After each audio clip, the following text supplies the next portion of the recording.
Welcome again to the podcast. I'm your host, Manal Zainuddin. This podcast highlights education communities from macro and micro angles. It's about leadership, learning, personal and professional growth, stories, interviews, talks, projects, and more coming up from around the globe.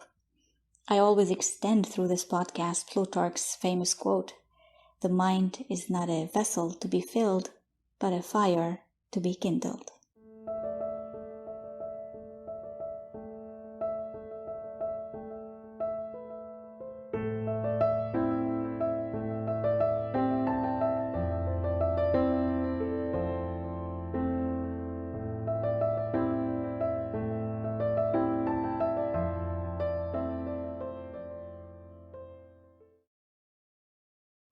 Your employee has come on board. Now what? Many institutions, and particularly schools, have conducted very successful first stages of the hiring process. We know that some schools hire quickly to fill vacancies, especially with the shortage of teachers. And many of us know that many small and medium-sized schools, both public and private, still operate within a limited HR department due to the academic nature of such an institution and limited budgets. So that is, the HR is limited to basic functions such as recruitment papers, labor relations, social security, payroll, record keeping, and the like. Assuming that the institution or the school has a clear, full hiring process, like the HR department usually puts and fully implements, the last stage is onboarding before the stability stage, and this is when the new hire is fully integrated in the system and proved himself to be highly qualified professional in the field. Onboarding is a stage in an employee life cycle, as we know, and it is in onboarding that the new hired professional can survive, thrive, or choose to jump off the boat very early. And that's why it is only through culture that the hire will think 10 times before jumping off that boat. So culture here is the classic overcoat that pulls all the outfit together. It keeps the environment warm and it gives an identity to that environment. So it is the healthy relationships, the productive line of work, the fully engaged stakeholders, all moving towards very well understood, very well stated and shared vision and mission. One size fits all does not work during onboarding. This is an error, unfortunately, that many managers do. I have heard it from many principals, managers, business owners. Phrases like, "We can't tailor things, this is what we have," or "Her colleague did not object, why should she?" or "We are here only to work and finish tasks, that's all." Unfortunately, with this mindset, managers stifle the hidden talents that they may have not yet seen. From this early stage, they are setting blocks for talents that could have been shared. And here, I don't mean accepting any objection by a new hire. Obviously not, because at the end, every institution has its vision, policies, or framework. But it is wiser to always remind ourselves that with a human element involved here, and we mean here onboarding, we need to acknowledge human nature. So when we think about employees, we need to think as human power. And again, here I prefer that we redefine and rename what seems to be the norm. Employees as a word shows that it is just about numbers, whereas human power touches on our humanity and power to realize goals and higher purposes. But what does all this mean? Now, on one level, we must examine our vision and mission, mission, objective, and values, or VMOV, at the workplace. So we have policies, regulations, expectations from this role, or what we name as job description. And based on all these, design what the person needs to know, because it is not only duties and responsibilities, it is rights and responsibilities. So there are the compensations, benefits, development plans, assessments for development, reward systems, and all other offboarding policies that come at the end, so that these professionals in this work environment know as much as possible about their daily encounters, because when they know, you expect them to perform better. So this is the 30 in the 30-35-35 rule of human power that I think better explains new paradigms in viewing the working environment. So in this 30, the institution puts HR functions into practice, whether they choose them to be 7 functions, 8, 12, or even 13 functions, one of which is onboarding. There is a variety of onboarding models from HRM, Society for Human Resource Management, HRCI, Human Resources Certification Institute, HCI, Human Capital Institute, HRPA, or Human Resources Professional Association, and more across the globe. So it depends on the institution what certification they're using to best qualify their HR practices, and consequently what model they are following. HRM, for example, classifies onboarding under talent acquisition and succession planning. So starting from the onboarding stage, the new hire who has been selected according to certain criteria will be directed and guided through onboarding activities. And the point here is to create as much impact as possible from the new hires, who have now become propellers for the vision and the mission, just like the others. And while this is being done, they will become parts of the succession planning and development. So there is so much, obviously, to do. When I was a director, the first thing I would do, starting from the interview, is to uncover what this person has and can do as much or even more than our vision and mission objectives and values, or the VMOV, because even vision and mission evolve. And this is what many managers, principals, leaders fail to see. I always believed in a dynamic environment. Nothing is fixed. It moves within a certain set of values, but it always welcomes the new. And the model we have in our heads as leaders can be very well provisioned, and it should, but a once-been candidate has something that can show itself during the interview. Now, I call it the spark because it shows in the glimmer of the eyes. It shows in the warm deepening of the voice when asked about a certain point or experience, in the riches of the experience, or the views. An interviewer with a keen eye cannot miss any of that. Assuming that such a person is selected, now is the time through onboarding to put that spark into action. And I used to include a form that the teacher filled with specific questions, multiple choice essay questions, to know more about them, because I really cared to know more about them and what they like to do.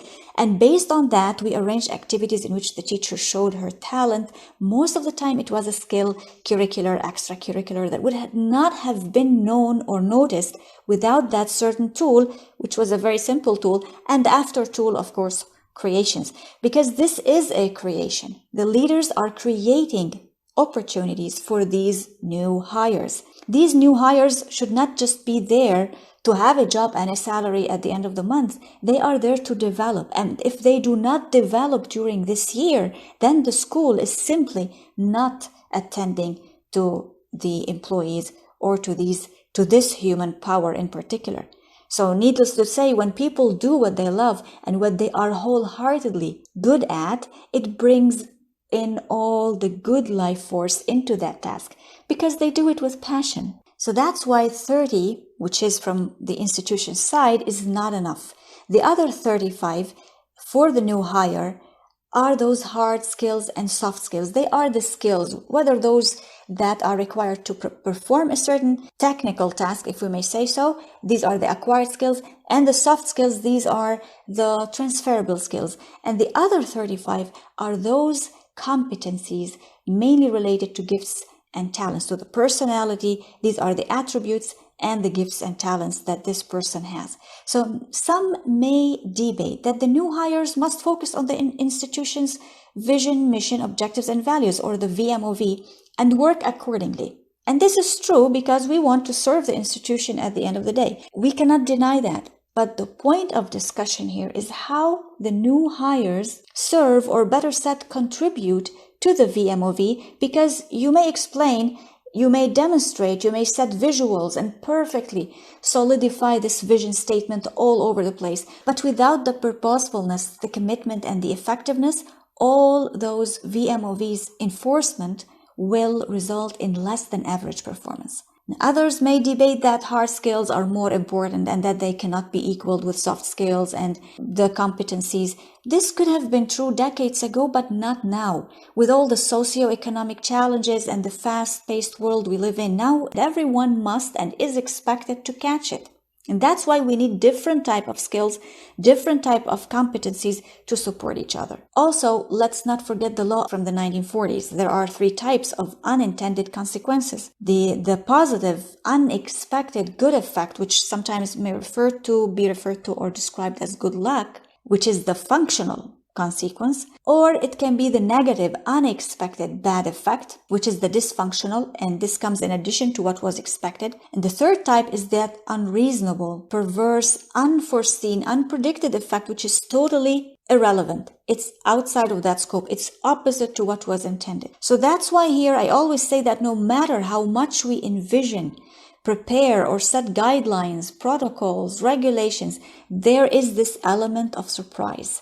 So expecting human power and impact from focus only on the VMOVs or the hard skills and soft skills is not always wise. We have to integrate all this together. So we're integrating hard skills, soft skills, and competencies that are mainly related to gifts and talents. If we're bringing all these together as a 30-35-35 rule, this can mitigate risks and achieve the best possible results. I have done that for years and it always worked. Thinking of ways and methodologies to merge the new hire into the fabric of the institution is not easy, but it's not difficult.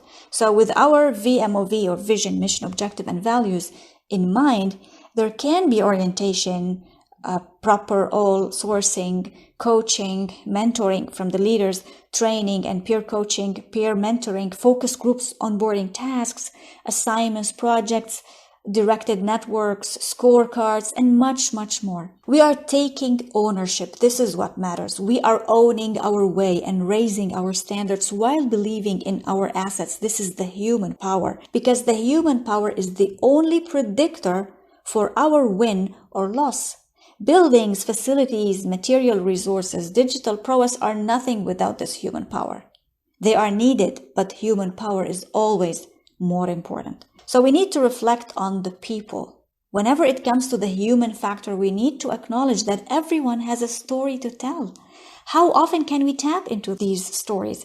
How do we differentiate between the good story, the one that we really need in the workplace, and the one that needs contemplation? This is the one that will make us ponder and question whether this person is suitable or not. How deep can we extend these stories to make it in harmony with our VMOV? So whenever it comes to the human factor, we also need to understand that there are no quick fixes. And this is another major error that managers, principals sometimes do, and even business owners, other than terminating the agreement in the worst case scenarios, of course. But usually the processes to put the puzzle pieces together requires thinking in a different way. In my Orbits Learning Hexagon, I mentioned 3 disciplines that guide learning and development.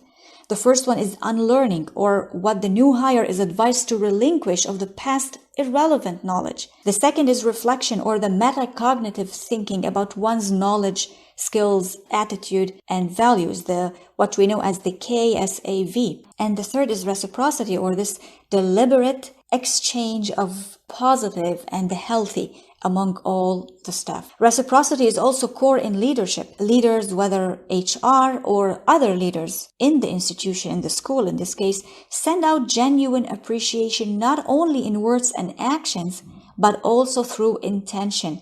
Intention is not seen by others. It comes from the heart and goes through the heart. Look of pride at a new hire, doing his or her best to make the outcome as good as it can be. Just like it is said, brains like hearts go where they are appreciated. There is commitment to do things right. And if it fails, there is no fear. There is another step to modify the way and more perseverance to tailor to the needs and aspirations. And all collaborates to make things happen. This is culture, and it all starts pre and during onboarding.